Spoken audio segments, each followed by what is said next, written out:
সেই সময় কিন্তু রাজনাথ সিং এরকেও আমরা দেখতে পেয়েছিলাম, মমতা ব্যানার্জি যে ধর্ণা টন্না করেছিল সেখানে উপস্থিত ছিল। তাহলে আজকে নিশ্চিতভাবে যখন আসবেন দেশের প্রধানমন্ত্রী, সে অবস্থাটা তার ক্লিয়ার করবেন সেই সময় তার অবস্থানটা কি ছিল তার দলে। দেখুন, পরিযায়ী শ্রমিকদের উপরে যেভাবে ভিন রাজ্যে অত্যাচার হচ্ছে, সে অত্যাচার বন্ধের জন্য রাজ্য সরকারের যা পদক্ষেপ নেওয়া দরকার সেটা নেয়নি।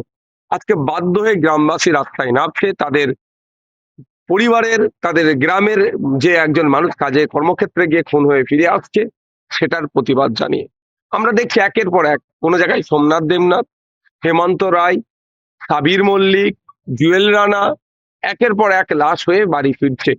এই যে ভিন্ন রাজ্যে কাজে গিয়ে অত্যাচারের সম্মুখীন হতে হচ্ছে, হত্যা হয়ে ফিরে আসছে, সেটা রোধের জন্য রাজ্য প্রশাসন, লেবার ডিপার্টমেন্ট, ইভেন মুখ্যমন্ত্রী সেই ধরনের কোনো সদিচ্ছা দেখতে পাচ্ছি না। আজকে যেটা হচ্ছে এর দায়ভার রাজ্য প্রশাসনের উপরে বর্তায়, রাজ্য সরকারের উপরে বর্তায়। চাকুলিয়ায় আমরা দেখেছি, পাড়াত্তাতেও দেখলাম এসআইআর নিয়ে দিকে দিকে রীতিমতো বিক্ষোভ চলছে এবং নাম করেই বলা হচ্ছে যে তৃণমূলের যারা কর্মী সমর্থক সেখানে দেখা যাচ্ছে রীতিমতো গুন্ডাগিরি চালাচ্ছে।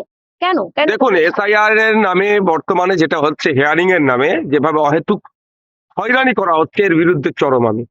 কিন্তু একটা জিনিস প্রতিবাদ অবশ্যই করতে হবে, প্রোটেস্ট করতে হবে, অবশ্যই পিসফুলি হওয়া দরকার, শান্তিপূর্ণভাবে প্রতিবাদ করা দরকার। কিন্তু ওই কোনো ক্ষেত্রেই হিংসার পথ অবলম্বন করলে সেই প্রতিবাদের সাথে আমি নাই, ছিলাম না, না আছি না আগামী দিনে থাকবো। তাই আমার অনুরোধ, অ্যাপিল, যেভাবে নির্বাচন কমিশনের পক্ষ থেকে নামের বানান ভুল, বয়সের তারতম্য, সন্তানের সংখ্যা নিয়ে, এবং ইভেন নামের একটা ডট এক্সট্রা থাকার জন্য বা কোনো জায়গায় না থাকার জন্য এ ধরনেরও ডাকা হচ্ছে। 2002 এর বা আপনার এসআইআর লিস্টে নাম ছিল তাকেও ডাকা হচ্ছে, পরিবারের নাম আছে তাদেরকেও ডাকা হচ্ছে। এই যে অহেতুক হয়রানি করা হচ্ছে, এর বিরুদ্ধে প্রতিবাদ হওয়া দরকার। আমিও প্রতিবাদ করছি দিকে দিকে, কিন্তু প্রতিবাদটা অবশ্যই শান্তিপূর্ণ হওয়া দরকার। আজকে তার যে গ্রহণযোগ্যতা সে কত তলানিতে নিয়ে গেছে সেটা দেখুক।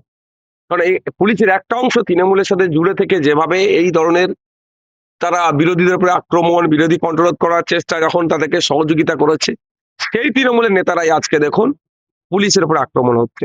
আমরা এই আক্রমণের চরম বিরোধিতা করছি। পুলিশ প্রশাসনকেও বলবো, আপনারা আপনাদের সিদ্ধারা সোজা রেখে আপনারা পুলিশ কোড অনুযায়ী কাজ করুন। কোনো রাজনৈতিক দলের পক্ষপাতিত্বমূলক আচরণ বা তাদের পক্ষ নেবেন না।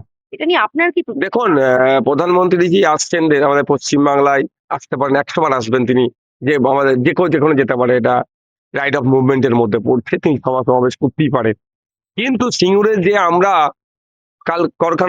কারখানাটা পেলাম না, সেই সময় কিন্তু রাজনাথ সিং এরকেও আমরা দেখতে পেয়েছিলাম, মমতা ব্যানার্জি যে ধর্ণা টন্না করেছিল সেখানে উপস্থিত ছিল। তাহলে আজকে নিশ্চিতভাবে যখন আসবেন দেশের প্রধানমন্ত্রী, সে অবস্থাটা তার ক্লিয়ার করবেন সেই সময় তার অবস্থানটা কি ছিল তার দলে।